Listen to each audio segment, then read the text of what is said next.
You are currently paying for a dinner you didn't enjoy, sitting across from a woman who hasn't looked up from her phone in 20 minutes, and you are actually apologizing for it. You are literally subsidizing your own humiliation and calling it a date. Stop being a voluntary doormat and wondering why people keep wiping their muddy boots on your soul. Most men are out here playing a game where the rules were written in a language they don't speak, by people who want them to lose. If she's testing you, it's because she hasn't found a reason to respect you yet. Disrespect isn't something women do by accident. It's a biological audit they perform to see if you're actually the man you pretend to be on your Instagram profile. The reason women disrespect you isn't because they are mean. It's because you are readable, predictable, and frankly, boringly safe. You think being nice is a currency. It isn't. It's a default setting for people who have nothing else to offer. Let's start with the paradox of availability. If you respond to a text message in 4 seconds every single time, you aren't being attentive. You are broadcasting to the entire world that you have absolutely nothing going on in your life. A man with a mission doesn't have time to debate what kind of sushi sounds good for 3 hours. When you make yourself infinitely available, you become a utility, like a toaster or a floor lamp. Nobody respects a floor lamp. They just expect it to turn on when they hit the switch. If you want respect, you have to be a scarce resource. Value is determined by supply and demand.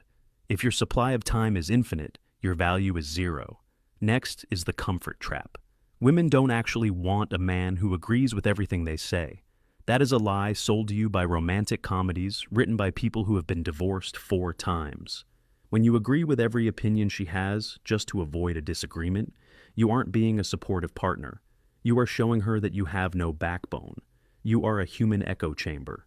Female psychology is wired to seek a pillar, not a shadow.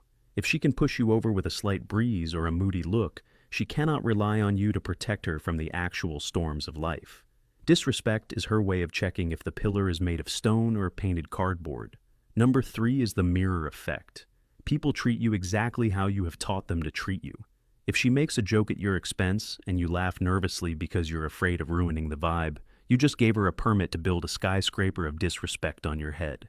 You think you're being chill, but you're actually being a victim. The moment you tolerate a small slight, you are signing a contract that says, "I am okay with being less than." You need to have a line in the sand that, if crossed, results in your immediate departure, not a lecture, not an argument, just your absence. 4. The emotional sponge. Stop reacting to her moods like a panicked lab rat. If she's in a bad mood, that is her problem to solve, not yours to fix with flowers and apologies for things you didn't do. When you change your entire emotional state to match hers, you are handing her the remote control to your brain. A man who can be easily rattled by a woman's temporary emotions is a man who cannot be respected. You need to be the mountain.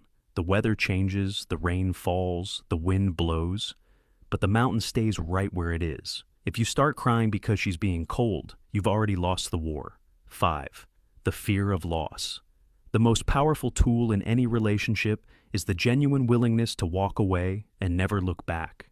If she knows you will never leave, no matter how she treats you, she has no incentive to treat you well. It is basic human psychology. We value what we might lose. If you are a permanent fixture, you are furniture. And nobody asks the sofa for its opinion before they sit on it. You must have a life that is so fulfilling and goals that are so demanding that a woman is a beautiful addition to your life, not the center of it. 6. The pedestal problem. The moment you put a woman on a pedestal, she has no choice but to look down on you. It is basic physics. You cannot look up at someone you are standing on top of.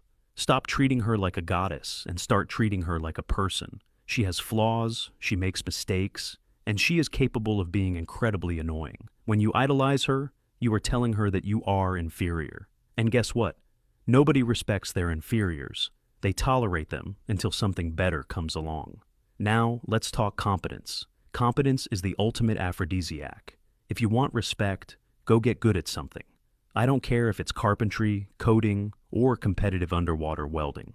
A man who is competent and has the respect of other men will naturally earn the respect of women. Women are masters of social intuition. If they see that the rest of the world ignores you or treats you like a background character, they will do the same. You cannot talk your way into respect. You have to act your way into it. Build a life that commands attention, and you won't have to beg for a reply to your text. 8. Stop explaining yourself. Weak men explain themselves constantly. They give reasons for why they did this, or why they thought that. Your reasons don't matter as much as your results. When you over-explain, you are seeking validation. You are asking for permission to exist. A man who knows his worth doesn't need to justify his actions to anyone. If you made a decision, own it. If it was a mistake, fix it. But stop groveling for understanding like a child talking to a principal. Let's get one thing straight. This isn't about being a jerk. It's about being a man of high standards. Being this type of man means having such high self-respect that you refuse to participate in any dynamic that diminishes you. 9.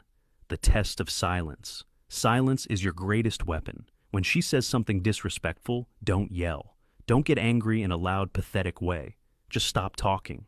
Look her in the eye for 3 seconds, then go back to what you were doing. The silence is deafening. It forces her to sit with her own behavior. Most men are so afraid of silence that they fill it with nervous chatter, which just proves they are uncomfortable. Embrace the awkwardness. 10. The mission over the maiden. Historically, men who conquered empires didn't do it to get a girl. They got the girl because they conquered the empire. Your mission, your career, your fitness, and your personal growth must always come first. When a woman sees that she is second to your purpose, she will fight for that number one spot.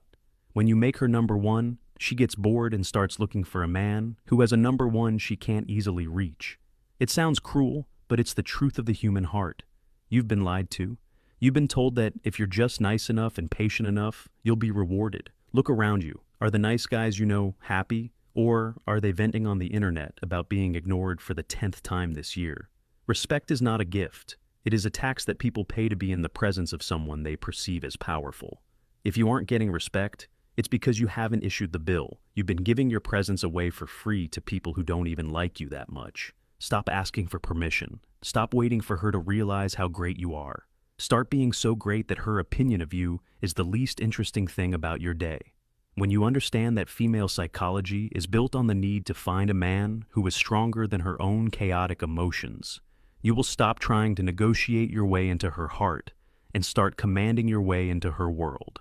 Go out there, stop being a pathetic doormat, and start acting like the main character of your own damn story. If she doesn't like the new you, it's because the old you was much easier to control, and that is the best compliment you could ever receive. Now, get out of here. I've got better things to do than talk to a bunch of guys who are still considering texting their ex. The comment of the day goes to the Matrix of the Matrix, and it reads, "This truly was savage. Glad you felt it."